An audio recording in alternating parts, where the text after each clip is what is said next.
ಒತ್ತಡದ ಬದುಕು, ಪೌಷ್ಟಿಕ ಆಹಾರದ ಕೊರತೆಯಿಂದ ಶುಗರ್, ಬಿಪಿ, ಬೊಜ್ಜು, ಗ್ಯಾಸ್ಟ್ರಿಕ್ನಂತಹ ಆರೋಗ್ಯ ಸಮಸ್ಯೆ. ಹೆಚ್ಚು ಪೋಷಕಾಂಶಯುಕ್ತ ಆಹಾರ ಮತ್ತು ಸಿರಿಧಾನ್ಯಗಳೇ ಇದಕ್ಕೆ ಪರಿಹಾರ. ಮಿಲೆಕ್ಸ್ ಚೂರ್ಣಂ ಇಂದಿನ ವೇಗದ ಬದುಕಿಗೆ ಪುರಾತನ ಪೋಷಣೆಯ ಶಕ್ತಿ. ಇದು ಸಿರಿಧಾನ್ಯ, ಡ್ರೈ ಫ್ರೂಟ್ಸ್, ಮೊಳಕೆ ಕಾಳುಗಳು, ಧಾನ್ಯಗಳು ಹಾಗೂ ಸೀಡ್ಸ್ ಇಂದ ಸಮೃದ್ಧವಾಗಿದೆ. ಬನ್ನಿ ಮತ್ತೆ ಸಾಂಪ್ರದಾಯಿಕ ಸಿರಿಧಾನ್ಯಗಳಿಗೆ ಹಿಂದಿರುಗೋಣ.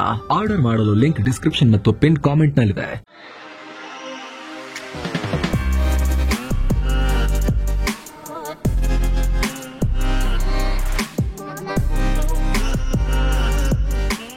ಹಾಯ್ ಫ್ರೆಂಡ್ಸ್, ದಿನದ ಎಲ್ಲಾ ಪ್ರಮುಖ ಸುದ್ದಿಯನ್ನ ನಿಮಗೆ ತಲುಪಿಸೋ ಮಸ್ತಮಗ.comನ ಫುಲ್ ನ್ಯೂಸ್ಗೆ ಸ್ವಾಗತ. ಸಿಕ್ಕಲಿ ಏರ್ ಸ್ಟ್ರೈಕ್ ಮಾಡಿ ಅಮಾಯಕ ಜನರ ಪ್ರಾಣ ತೆಗೆದ ಪಾಕಿಸ್ತಾನಕ್ಕೆ ತಾಲಿಬಾನ್ ಕಂಡು ಕೇಳರಿಯದ ಎಚ್ಚರಿಕೆ ಕೊಟ್ಟಿದೆ. ನಿಮ್ಮನ್ನ ಭಾರತದ ಗಡಿವರೆಗೂ ಅಟ್ಟಾಡಿಸಿ ಹೊಡಿತೀವಿ, ನಿಮ್ಮ ದೇಶವೇ ಧೂಳಿಪಟ ಮಾಡ್ತೀವಿ ಅಂತ ವಾರ್ನಿಂಗ್ ಕೊಟ್ಟಿದೆ. ಉಭಯ ದೇಶಗಳ ನಡುವೆ ಉದ್ವಿಗ್ನತೆ ಇರೋ ಬಗ್ಗೆ ತಾಲಿಬಾನ್ ನಾಯಕ, ಅಲ್ಲಿನ deputy interior minister Maulvi Mohammad Nabi ಮಾತನಾಡಿದ್ರು. ಈ ವೇಳೆ ಪಾಕಿಸ್ತಾನಕ್ಕೆ ನಮ್ಮ ತಾಳ್ಮೆಯನ್ನ ಪರೀಕ್ಷೆ ಮಾಡಬೇಡಿ ಅಂತ ಹೇಳಿದ್ದಾರೆ. ಅಫ್ಘಾನ್ ಪಡೆಗಳು ಮತ್ತು ಬುಡಕಟ್ಟು ಜನರು ಎಲ್ಲದಕ್ಕೂ ಸರ್ವಸನ್ನದ್ದರಾಗಿ ನಿಂತಿದ್ದಾರೆ. ನಾವೆಲ್ಲ ಸೇರಿ ಪಾಕ್ ಸೇನೆಯನ್ನ ಧರ್ಮದ್ರೋಹಿಗಳು ಅಂತ ಕನ್ಸಿಡರ್ ಮಾಡಿದ್ರೆ ಅವರನ್ನ ಯಾರೂ ಕಾಪಾಡೋಕೆ ಆಗಲ್ಲ. ಅವರನ್ನ ಸಿಕ್ಕಲ್ಲಿ ಮುರಿದು ಹಾಕ್ತಿವಿ. ಭಾರತದ ಗಡಿ ತನಕ ಅಟ್ಟಾಡಿಸಿಕೊಂಡು ಹೊಡಿತೀವಿ. ಇಡೀ ಪಾಕಿಸ್ತಾನ ನರಕವಾಗುತ್ತೆ. ಭಾರತದ ಬಾರ್ಡರ್ವರೆಗೂ ನೀವು ಸೇಫ್ ಆಗಿ ಇರಲ್ಲ ಅಂತ ಹೇಳಿದ್ದಾರೆ. ಅಷ್ಟೇ ಅಲ್ಲ, ಪಾಕ್ ಪಿಎಂ ಶಹಬಾಜ್ ಶರೀಫ್ರನ್ನು ಅಣಕಿಸಿದ್ದಾರೆ. ಶರೀಫ್ಗೆ ಸ್ವಂತ ಬುದ್ಧಿ ಅನ್ನೋದೇ ಇಲ್ಲ. ನೀವು ಇತ್ತೀಚೆಗೆ ಶರೀಫ್ ಟ್ರಂಪ್ರನ್ನ ಗುಣಗಾನ ಮಾಡಿರೋ ವಿಡಿಯೋ ನೋಡಿರ್ಬೋದು. ಆತ ಟ್ರಂಪ್ ಹೇಳ್ದಂತೆ ಆಡಳಿತ ಮಾಡ್ತಿದ್ದಾನೆ ಅಂತ ಕಿಡಿಕಾರಿದ್ದಾರೆ. ಅಲ್ಲದೆ ಪಾಕಿಸ್ತಾನದ ಭೂಪಟ ಬದಲಿಸ್ತೀವಿ ಅಂತ ಹೇಳಿದ್ದಾರೆ. ಡುರಾಂಡ್ ಲೈನ್ ಅನ್ನೋದು ಕಾಲ್ಪನಿಕ ರೇಖೆ. ಅಫ್ಘಾನಿಸ್ತಾನ ಕಳ್ಕೊಂಡಿದ್ದ ಭೂಮಿಯನ್ನ ವಶಕ್ಕೆ ತಗೋಬೇಕು. ಡುರಾಂಡ್ ಲೈನ್ನಿಂದ ಆಚೆ ಇರೋ ಪ್ರದೇಶ ಅಂದ್ರೆ ಪಾಕ್ ಹಿಡಿತದಲ್ಲಿರೋ ಕೆಲ ಪ್ರದೇಶಗಳನ್ನ ಪುನಃ ಅಫ್ಘಾನ್ ಮರಳಿ ಪಡಿಬಹುದು. ಸದ್ಯದ ಪರಿಸ್ಥಿತಿ ನೋಡಿದ್ರೆ ಹಾಗೆ ಕಾಣ್ತಿದೆ ಅಂತ ಹೇಳಿದ್ದಾರೆ. ಈ ಮೂಲಕ ಕದನಕ್ಕೆ ವಿರಾಮ ಇದೆ ಅಷ್ಟೇ, ಫುಲ್ ಸ್ಟಾಪ್ ಇಟ್ಟಿಲ್ಲ ಅನ್ನೋದನ್ನ ತಾಲಿಬಾನಿಗಳು ಪುನರುಚ್ಚಾರ ಮಾಡಿದ್ದಾರೆ. ಅಲ್ಲದೆ ಮುಂದೆ ಪಸ್ತೂನಿ ಜನರನ್ನ ಒಟ್ಟುಗೂಡಿಸ್ತೀವಿ ಅನ್ನೋ ಹಿಂಟ್ ಕೊಟ್ಟಿದ್ದಾರೆ. ಅಂದಹಾಗೆ ಈ ತಾಲಿಬಾನ್ ಮೊದಲಿಂದಲೂ ಪಾಕಿಸ್ತಾನವನ್ನ ಒಪ್ಪಿಲ್ಲ. ಅವರು ಈ ಡುರಾಂಡ್ ಲೈನ್ ಅನ್ನ ಮೋಸದಿಂದ ಎಳೆಯಲಾಗಿದೆ ಅಂತ ಹೇಳಿದ್ದಾರೆ. ಡುರಾಂಡ್ ಲೈನ್ನಿಂದ ಅಫ್ಘಾನ್ಗೆ ಸುಮಾರು 1.30 ಲಕ್ಷ ಚದರ ಕಿಲೋಮೀಟರ್ ಜಾಗ ನಷ್ಟವಾಗಿದೆ ಅಂತ ಹೇಳಲಾಗುತ್ತೆ. ಅಂದ್ರೆ ನಮ್ಮ ತಮಿಳುನಾಡಿನಷ್ಟು ದೊಡ್ಡ ಭೂಭಾಗದಷ್ಟು ಭೂಮಿ ಪಾಕಿಸ್ತಾನಕ್ಕೆ ಸೇರಿದೆ ಅಂತ ಇವರು ವಾದಿಸ್ತಾರೆ. ಹಾಗ್ ನೋಡಿದ್ರೆ ಅಫ್ಘಾನ್ನಲ್ಲಿ 1947ರಿಂದಲೂ ಯಾರೂ ಪಾಕಿಸ್ತಾನದ ಈ ಬಾರ್ಡರ್ ಅನ್ನ ಒಪ್ಪಿಲ್ಲ. ಖೈಬರ್ ಪಂಕ್ತುಕ್ವಾ ನಮ್ಮ ಭೂಮಿ ಅಂತ ಅಫ್ಘಾನಿಸ್ತಾನ ಹೇಳುತ್ತೆ. ಇದರ ನಡುವೆ ತಾಲಿಬಾನ್ ನಾಯಕ ಮತ್ತೆ ಅಲ್ಲಿ ತನಕ ಓಡಿಸ್ತೀವಿ ಅನ್ನೋ ವಾರ್ನಿಂಗ್ ಕೊಟ್ಟಿದ್ದಾರೆ. ಇನ್ನು ಪಾಕ್ ನಡೆಸಿರೋ ಏರ್ ಸ್ಟ್ರೈಕ್ನಲ್ಲಿ ಇತ್ತೀಚೆಗೆ 3 ಅಫ್ಘಾನ್ ಕ್ರಿಕೆಟಿಗರು ಸಾವನ್ನಪ್ಪಿದ್ರು. ಆದ್ರೆ ಎಂದಿನಂತೆ ಪಾಕ್ ಇದನ್ನ ಅಲ್ಲಗೆಳೆದಿದೆ. ಪಾಕ್ನ ಮಾಹಿತಿ ಸಚಿವ ಅತಾವುಲ್ಲಾ ತರಾರ್ ಮಾತನಾಡಿ, ಅಫ್ಘಾನ್ ಕ್ರಿಕೆಟ್ ಮಂಡಳಿ ಯಾವುದೇ ಎವಿಡೆನ್ಸ್ ನೀಡದೆ ನಮ್ಮ ಮೇಲೆ ಆರೋಪ ಮಾಡಿದೆ. ಈ ಹೇಳಿಕೆಗಳನ್ನ ಐಸಿಸಿ ಸ್ವತಂತ್ರವಾಗಿ ಪರಿಶೀಲನೆ ಮಾಡಿಲ್ಲ. ಅವರು ಅದೇ ತರ ಹೇಳಿದ್ದಾರೆ.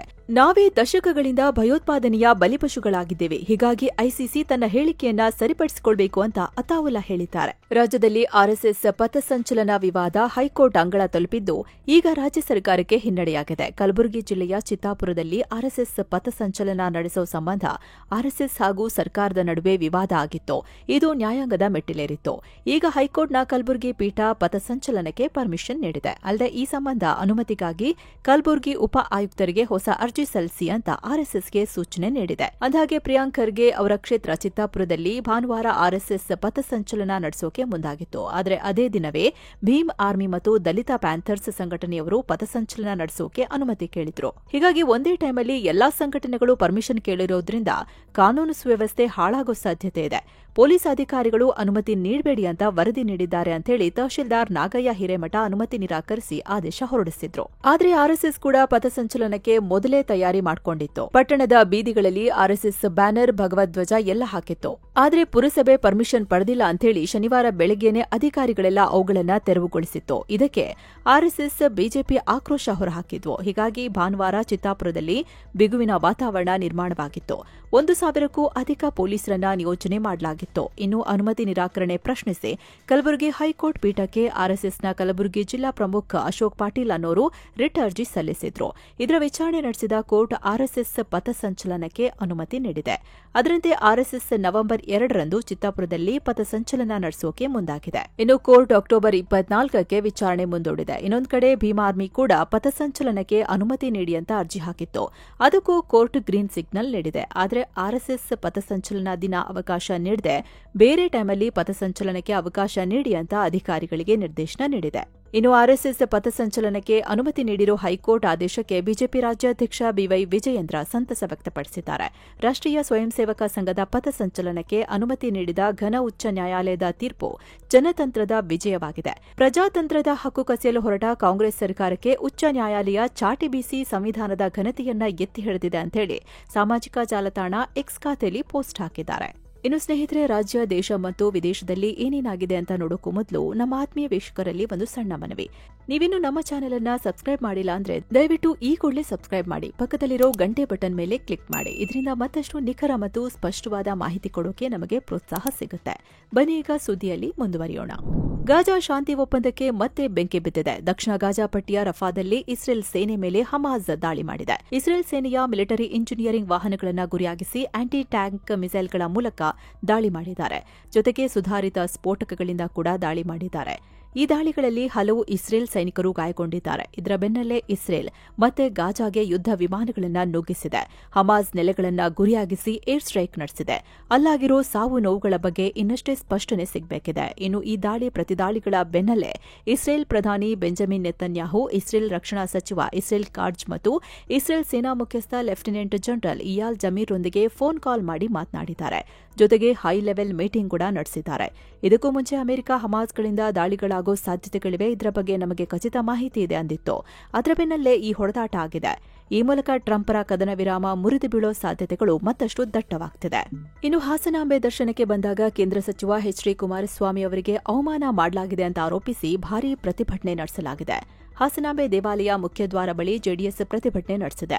ಹಾಸನ ಜಿಲ್ಲಾಡಳಿತ, ಜಿಲ್ಲಾ ಉಸ್ತುವಾರಿ ಸಚಿವರು, ಆಡಳಿತಾಧಿಕಾರಿಗಳ ವಿರುದ್ಧ ಪ್ರತಿಭಟನಾಕಾರರು ಘೋಷಣೆ ಕೂಗಿದ್ದಾರೆ. ಅಲ್ಲದೆ ದೇವಾಲಯದ ಒಳನುಗ್ಗಲು ಯತ್ನಿಸಿದ್ದು ಬ್ಯಾರಿಕೇಡ್ಗಳನ್ನು ತಳ್ಳಿ ಆಕ್ರೋಶ ವ್ಯಕ್ತಪಡಿಸಿದ್ದಾರೆ. ಪ್ರತಿಭಟನಾಕಾರರನ್ನ ನಿಯಂತ್ರಿಸಲು ಪೊಲೀಸರು ಹರಸಾಹಸ ಪಟ್ಟಿದ್ದಾರೆ. ಅಂದಹಾಗೆ ಹಾಸನಾಂಬೆ ದರ್ಶನಕ್ಕೆ ಬಂದಿದ್ದ ಕೇಂದ್ರ ಸಚಿವರನ್ನ ಶಿಷ್ಟಾಚಾರದಂತೆ ಜಿಲ್ಲಾಡಳಿತ ಗೌರವಿಸಿಲ್ಲ.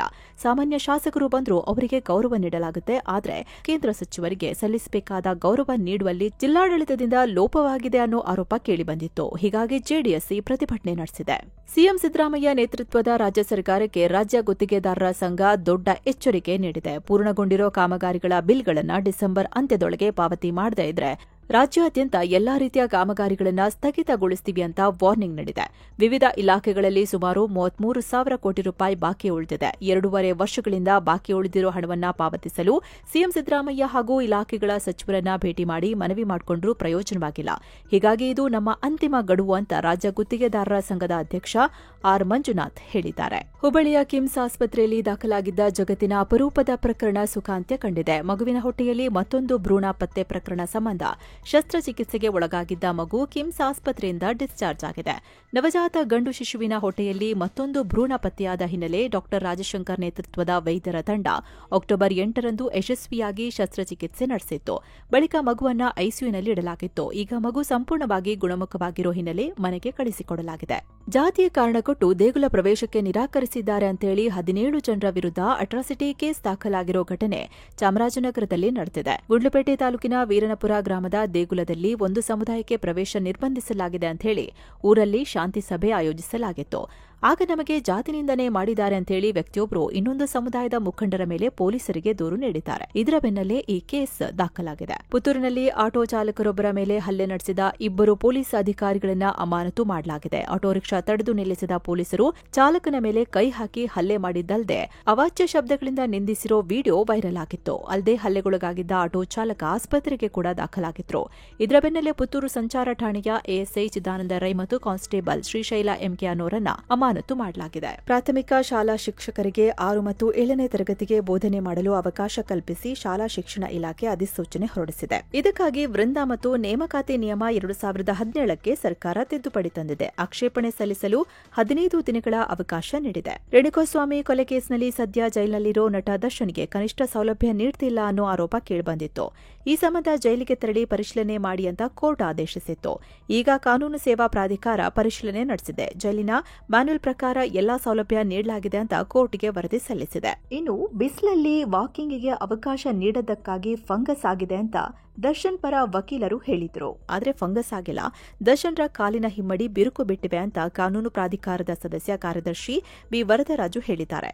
ಇನ್ನು ಆರೋಗ್ಯದ ದೃಷ್ಟಿಯಿಂದ ವಾಕಿಂಗ್ ಮತ್ತು ಆಟವಾಡಲು ಅವಕಾಶ ನೀಡಬೇಕು ಅಂತ ವರದಿಯಲ್ಲಿ ಸೂಚಿಸಲಾಗಿದೆ. ಇನ್ನು ಸ್ನೇಹಿತರೆ, ಸುದ್ದಿಯಲ್ಲಿ ಮುಂದುವರಿಯುವುದಕ್ಕಿಂತ ಮುಂಚೆ ನಿಮ್ಮಲ್ಲಿ ಒಂದು ಸಣ್ಣ ಮನವಿ. ಮಸ್ಮಗ ಚಾನೆಲ್ನ ಸಬ್ಸ್ಕ್ರಿಪ್ಷನ್ ಪ್ಲಾನ್ ಲಾಂಚ್ ಆಗಿದ್ದು ದಿನಕ್ಕೆ ₹1ಗಿಂತ ಕಡಿಮೆ ವೆಚ್ಚದಲ್ಲಿ ನೀವು ನಮ್ಮ ವಿಶೇಷ ಸದಸ್ಯರಾಗಬಹುದು. ತಿಂಗಳಿಗೆ ಬರೀ ₹29ಗೆ ನಮ್ಮ ವಿಶೇಷ ವೀಕ್ಷಕರಾಗಬಹುದು. ಅವರಿಗೆ ಮೆಂಬರ್ಸ್ ಓನ್ಲಿ ಕಂಟೆಂಟ್ ಸೇರಿ ಸಾಕಷ್ಟು ಸೌಲಭ್ಯಗಳನ್ನು ಕೂಡ ನಮ್ಮ ಕಡೆಯಿಂದ ನೀಡುವ ಪ್ರಯತ್ನ ಆಗ್ತಿದೆ. ನಮ್ಮ ಈ ಪ್ರಯತ್ನ ನಿಮಗೆ ವ್ಯಾಲ್ಯೂಯಬಲ್ ಅನ್ಸಿದ್ರೆ ಈ ಕೂಡಲೇ ನೀವು ಅದನ್ನ ಕನ್ಸಿಡರ್ ಮಾಡಬಹುದು. ಕೆಳಗೆ ಕಾಣ್ತಿರೋ ಜಾಯಿನ್ ಆಪ್ಷನ್ ನ ಕ್ಲಿಕ್ ಮಾಡಿ ಜಾಯಿನ್ ಆಗಬಹುದು. ಆಪಲ್ ಫೋನ್ ಬಳಸ್ತಿರೋರು ಲಿಂಕ್ ಇದೆ, ಆ ಮೂಲಕ ಜಾಯಿನ್ ಆಗಬಹುದು. ಇದರಿಂದ ನಮಗೆ ಇನ್ನಷ್ಟು ನಿಖರವಾಗಿ ಮತ್ತು ಸ್ಪಷ್ಟವಾಗಿ ಮಾಹಿತಿ ಕೊಡೋಕೆ ಸಾಧ್ಯವಾಗುತ್ತೆ. ಬನ್ನಿ ಈಗ ಸುದ್ದಿಯಲ್ಲಿ ಮುಂದುವರಿಯೋಣ. ಕೇಂದ್ರ ಜವಳಿ ಖಾತೆ ಸಚಿವ ಗಿರಿರಾಜ್ ಸಿಂಗ್ ಅಲ್ಪಸಂಖ್ಯಾತರ ವಿರುದ್ಧ ಹೇಳಿಕೆ ನೀಡಿ ವಿವಾದಕ್ಕೀಡಾಗಿದ್ದಾರೆ. ಅವಾಚ್ಯ ಶಬ್ದ ಬಳಸಿ ಆ ಸಮುದಾಯ ನಮಗೆ ಮತ ಹಾಕೋ ಅವಶ್ಯಕತೆ ಇಲ್ಲ ಅಂದಿದ್ರು. ಕೇಂದ್ರ ಸರ್ಕಾರದ ಯೋಜನೆಗಳ ಎಲ್ಲಾ ಪ್ರಯೋಜನಗಳನ್ನ ಪಡೆಯುತ್ತಿದ್ರು, ನಮ್ಮ ಪಕ್ಷಕ್ಕೆ ಮತ ಹಾಕಿಲ್ಲ, ಆ ಧರ್ಮದವರ ಮತಗಳು ನಮಗೆ ಬೇಡ ಅಂತ ಹೇಳಿದ್ರು. ಬಿಹಾರದಲ್ಲಿ ನಡೆದ ಸಾರ್ವಜನಿಕ ರ್ಯಾಲಿಯಲ್ಲಿ ಈ ತರ ಹೇಳಿಕೆ ಕೊಟ್ಟಿದ್ರು. ಇದು ಈಗ ವಿವಾದ ಸೃಷ್ಟಿಸಿದೆ. ಇತ್ತ ಅಯೋಧ್ಯೆಯಲ್ಲಿನ ದೀಪೋತ್ಸವ ಮತ್ತು ದೀಪಾವಳಿ ಹಬ್ಬದ ವಿರುದ್ಧ ಹೇಳಿಕೆ ನೀಡಿ ಸಮಾಜವಾದಿ ಪಾರ್ಟಿ ಮುಖ್ಯಸ್ಥ ಅಖಿಲೇಶ್ ಯಾದವ್ ವಿವಾದ ಹುಟ್ಟಾಕಿದ್ದಾರೆ. ಇಡೀ ಜಗತ್ತು ಕ್ರಿಸ್ಮಸ್ ಅನ್ನ ಹೇಗೆ ಆಚರಿಸುತ್ತೆ ಅನ್ನೋದನ್ನ ನೋಡಿ ಭಾರತ ಕಲಿಬೇಕು ಅಂದಿದ್ದಾರೆ. ನಾನು ಪ್ರಭು ಶ್ರೀರಾಮರ ಹೆಸರಲ್ಲಿ ಒಂದು ಸಲಹೆ ನೀಡ್ತೀನಿ. ಕ್ರಿಸ್ಮಸ್ ಟೈಮಲ್ಲಿ ಜಗತ್ತಿನಾದ್ಯಂತ ದೀಪಗಳು ಬೆಳಗ್ತವೆ, ಅವು ತಿಂಗಳವರೆಗೆ ಇರ್ತವೆ. ನಾವು ಅವರಿಂದ ಕಲಿಬೇಕು. ದೀಪಗಳು ಮತ್ತು ಮೇಣದ ಬತ್ತಿಗಳಿಗಾಗಿ ಹಣ ಖರ್ಚು ಮಾಡಿ ಅದರ ಬಗ್ಗೆ ಯಾಕೆ ಯೋಚಿಸಬೇಕು ಅಂದಿದ್ದಾರೆ. ಇದಕ್ಕೆ ಬಿಜೆಪಿ ವಿಶ್ವ ಹಿಂದೂ ಪರಿಷತ್ ಕಿಡಿಕಾರಿದೆ. ನಿಮ್ಮ ಆಡಳಿತದ ಅವಧಿಯಲ್ಲಿ ಅಯೋಧ್ಯೆಯನ್ನ ಕತ್ತಲೆಯಲ್ಲಿ ಇಡಲಾಗಿತ್ತು, ಹೋಗಿ ನೀವು ವ್ಯಾಟಿಕನ್ ಸಿಟಿಲಿ ಕ್ರಿಸ್ಮಸ್ ಆಚರಣೆ ಮಾಡಿ ಅಂತ ಟೀಕೆ ಮಾಡಿವೆ. ರಾಜ್ಯದಲ್ಲಿ ನಡೆದಿರೋ ಜಾತಿ ಜನಗಣತಿ ಸಮೀಕ್ಷಾ ಅವಧಿಯನ್ನ ರಾಜ್ಯ ಸರ್ಕಾರ ಮತ್ತೆ ವಿಸ್ತರಣೆ ಮಾಡಿದೆ. 3 ಜಿಲ್ಲೆಗಳಲ್ಲಿ ಗಣತಿ ಕುಂಠಿತವಾಗಿದ್ದು, ಈ ಹಿನ್ನೆಲೆ ಬೆಂಗಳೂರು ಸೇರಿ ರಾಜ್ಯಾದ್ಯಂತ ಅಕ್ಟೋಬರ್ 31ರವರೆಗೆ ವಿಸ್ತರಣೆ ಮಾಡಲಾಗಿದೆ. ಸೆಪ್ಟೆಂಬರ್ 22ರಿಂದ ಆರಂಭವಾಗಿದ್ದ ಗಣತಿಯನ್ನ ಅಕ್ಟೋಬರ್ 7ರ ಒಳಗೆ ಮುಕ್ತಾಯಗೊಳಿಸೋಕೆ ಆರಂಭದಲ್ಲಿ ನಿರ್ಧರಿಸಲಾಗಿತ್ತು. ಆದರೆ ಗಣತಿ ಕಾರ್ಯ ಬಾಕಿ ಉಳಿದ ಹಿನ್ನೆಲೆ ಅಕ್ಟೋಬರ್ 18ರವರೆಗೆ ಸಮೀಕ್ಷೆ ಅವಧಿಯನ್ನ ವಿಸ್ತರಿಸಲಾಗಿತ್ತು. ಈಗ ಮತ್ತೆ ವಿಸ್ತರಿಸಲಾಗಿದೆ. ಸಮೀಕ್ಷೆ ಅವಧಿ ವಿಸ್ತರಣೆ ಬೆನ್ನಲ್ಲೇ ಸರ್ಕಾರಿ ಮತ್ತು ಅನುದಾನಿತ ಶಾಲೆಗಳ ಶಿಕ್ಷಕರನ್ನ ಗಣತಿ ಕೆಲಸದಿಂದ ಬಿಡುಗಡೆ ಮಾಡಲಾಗಿದೆ. ಶಿಕ್ಷಕರನ್ನ ಹೊರತುಪಡಿಸಿ ಉಳಿದ ಇಲಾಖೆ ಸಿಬ್ಬಂದಿಗಳನ್ನ ಬಳಸಿಕೊಂಡು ಬಾಕಿ ಉಳಿದಿರೋ ಸಮೀಕ್ಷೆ ನಡೆಸಲು ನಿರ್ಧರಿಸಲಾಗಿದೆ. ನಿಗದಿತ ಅವಧಿಯೊಳಗೆ ಜಾತಿ ಗಣತಿ ಕಾರ್ಯ ಮುಗಿಯದ ಕಾರಣ ಈ ಹಿಂದೆ ಸರ್ಕಾರ ಅವಧಿಯನ್ನ ವಿಸ್ತರಿಸಿತ್ತು. ಆದರೆ ಆಗ ಶಿಕ್ಷಕರನ್ನ ಸಮೀಕ್ಷೆ ಕಾರ್ಯದಿಂದ ಕೈಬಿಟ್ಟಿರಲಿಲ್ಲ. ಬದಲಾಗಿ ಶಾಲೆಗಳ ರಜಾ ಅವಧಿಯನ್ನೇ ವಿಸ್ತರಿಸಲಾಗಿತ್ತು. ಆದರೆ ಈಗ ಶಾಲೆಗಳು ಆರಂಭವಾಗಿರೋ ಹಿನ್ನೆಲೆ ಈ ನಿರ್ಧಾರ ಕೈಗೊಳ್ಳಲಾಗಿದೆ. ಚೀನಾ ಪಾಕಿಸ್ತಾನದ ಸ್ಯಾಟಲೈಟ್ ಅನ್ನ ಕಕ್ಷೆಗೆ ಕಳಿಸಿದೆ. ತನ್ನ ಲಿಜಿಯಾನ್ 1 Y8 ಕ್ಯಾರಿಯರ್ ರಾಕೆಟ್ನಿಂದ ತನ್ನ 2 ಸ್ಯಾಟಲೈಟ್ಗಳ ಜೊತೆ ಪಾಕಿಸ್ತಾನದ ರಿಮೋಟ್ ಸೆನ್ಸಿಂಗ್ ಸ್ಯಾಟಲೈಟ್ ಅನ್ನ PRSS-2 ಕಕ್ಷೆಗೆ ಹಾರಿಸಿದೆ. ಯೋಜಿತ ಕಕ್ಷೆಯಲ್ಲಿ ಯಶಸ್ವಿಯಾಗಿ ಸ್ಯಾಟಲೈಟ್ಗಳನ್ನು ಇರಿಸಲಾಗಿದೆ ಅಂತ ಚೀನಾ ಹೇಳಿದೆ. ಈ ವರ್ಷದಲ್ಲಿ ಸುಮಾರು 3 ಪಾಕ್ ಸ್ಯಾಟಲೈಟ್ಗಳನ್ನು ಚೀನಾ ತನ್ನ ರಾಕೆಟ್ನಿಂದ ಉಡಾವಣೆ ಮಾಡಿದೆ. ಪಾಕ್ನ ಈ ಹೊಸ ಸ್ಯಾಟಲೈಟ್ ಭೂಮಿ ಮೇಲಿನ ಚಿತ್ರಗಳನ್ನು ಕಲೆಕ್ಟ್ ಮಾಡಿ ಮಾಹಿತಿಯನ್ನ ಸಂಗ್ರಹಿಸಲಿದೆ. ಆಸ್ಟ್ರೇಲಿಯಾ ವಿರುದ್ಧದ 3 ಮ್ಯಾಚ್ಗಳ ಮೊದಲ ಏಕದಿನ ಪಂದ್ಯದಲ್ಲಿ ಭಾರತಕ್ಕೆ ಹೀನಾಯ ಸೋಲಾಗಿದೆ. ಟಾಸ್ ಗೆದ್ದ ಆಸ್ಟ್ರೇಲಿಯಾ ಮೊದಲು ಬೌಲಿಂಗ್ ಆಯ್ದುಕೊಂಡಿತ್ತು. ಹೀಗಾಗಿ ಫಸ್ಟ್ ಬ್ಯಾಟಿಂಗ್ ನಡೆಸಿದ ಭಾರತ ಮಳೆಯಿಂದಾಗಿ ಡಕ್ವರ್ತ್ ಲೂಯಿಸ್ ನಿಯಮದಂತೆ 26 ಓವರ್ಗಳಲ್ಲಿ 9 ವಿಕೆಟ್ ನಷ್ಟಕ್ಕೆ 136 ರನ್ ಗಳಿಸಿತ್ತು. ಬಟ್ ಭಾರತ ಹೆಚ್ಚು ವಿಕೆಟ್ ಕಳ್ಕೊಂಡಿದ್ದರಿಂದ ಮತ್ತೆ ಮಳೆ ಬಂದ ಪರಿಣಾಮ ಈ ನಿಯಮದಂತೆ 5 ರನ್ ಕಡಿಮೆ ಮಾಡಿ 131 ರನ್ ಟಾರ್ಗೆಟ್ ನೀಡಲಾಯಿತು. ಹೀಗಾಗಿ ಸುಲಭ ಗುರಿ ಬೆನ್ನತ್ತಿದ್ದ ಆಸ್ಟ್ರೇಲಿಯಾ 21.1 ಓವರ್ನಲ್ಲಿ 3 ವಿಕೆಟ್ ನಷ್ಟಕ್ಕೆ 131 ರನ್ ಗಳಿಸಿ ಆರಾಮಾಗಿ ಮ್ಯಾಚ್ ಗೆದ್ದಿದೆ. ಇನ್ನು ಆಸ್ಟ್ರೇಲಿಯಾ ಪರ ಬ್ಯಾಟಿಂಗ್ನಲ್ಲಿ ಅಜೇಯ 46 ರನ್ ಗಳಿಸಿದ್ದ ನಾಯಕ ಮಿಚೆಲ್ ಮಾರ್ಷ್ಗೆ ಪಂದ್ಯಶ್ರೇಷ್ಠ ಪ್ರಶಸ್ತಿ ನೀಡಲಾಯಿತು. ಇನ್ನೊಂದು ಕಡೆ ಮಹಿಳಾ ಏಕದಿನ ವಿಶ್ವಕಪ್ನಲ್ಲಿ ಭಾರತ ಹಾಗೂ ಇಂಗ್ಲೆಂಡ್ ತಂಡಗಳ ನಡುವೆ ಇಂದೋರ್ನಲ್ಲಿ ಲೀಗ್ ಹಂತದ ಮ್ಯಾಚ್ ನಡೆಯುತ್ತಿದೆ. ಟಾಸ್ ಗೆದ್ದ ಇಂಗ್ಲೆಂಡ್ ಮೊದಲು ಬ್ಯಾಟಿಂಗ್ ನಡೆಸಿದೆ. ಇನ್ನು ಈ ವಿಡಿಯೋ ರೆಕಾರ್ಡ್ ಮಾಡೋ ಹೊತ್ತಿಗೆ ಸ್ಕೋರ್ ಕಾರ್ಡ್ ಈ ತರ ಇತ್ತು. ಸೊ ಫ್ರೆಂಡ್ಸ್, ಇದಾಗಿತ್ತು ಇವತ್ತಿನ ಫುಲ್ ನ್ಯೂಸ್. ಮತ್ತೆ ಭೇಟಿಯಾಗ್ತಿರೋಣ. ನಮಸ್ಕಾರ.